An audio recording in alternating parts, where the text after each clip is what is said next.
কিয়ামতের ময়দানে যখন আল্লাহ তাআলা সবাইকে একে একে ধরবেন, যখন বিলালকে জিজ্ঞেস করবেন যে বিলাল বলো তো ইমানের মানে কি, তখন বিলাল বলবে যে উত্তপ্ত মরুভূমিতে বুকের উপরে পাথর চাপা দিয়ে আমাকে বলা হয়েছিল আল্লাহকে ভুলে যেতে। আমি সেই তৃষ্ণার্ত মুখে বলেছিলাম আল্লাহ এক, আল্লাহ অদ্বিতীয়।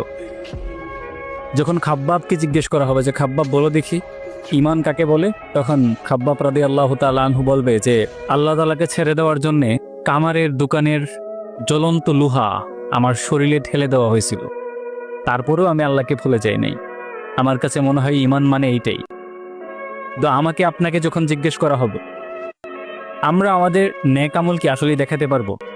আমরা যদি বলি যে ব্যস্ততার কারণে তো নামাজ পড়তে পারি নাই, জুমার নামাজে সবার আগে গিয়েছি, জুমার নামাজে নতুন পাঞ্জাবিটা পরে ভালো দামি পারফিউম মেখে গিয়েছি, এগুলা কি আসলে আমাদের ঈমান হিসেবে তুলে ধরতে পারবো? আমরা যদি বলি যে ঈদুল আজহাতে অনেক দামি একটা পশু কোরবানি দিয়েছি, এটা কি আসলে আমাদের ঈমান হিসেবে গণ্য করা হবে? যদি বলে যে আমার অনেক সম্পদ ছিল, আমি হজ করেছি, এগুলা কি আসলে আমাদের ঈমান হিসেবে বিবেচ্য বিষয় হবে কিনা? এজন্যে আমাদের আমলের কোয়ান্টিটি আল্লাহ তাআলার কাছে কখনোই ম্যাটার করে না। আল্লাহ তাআলার দয়া ছাড়া আমাদের একজনও জান্নাতে যেতে পারবো না।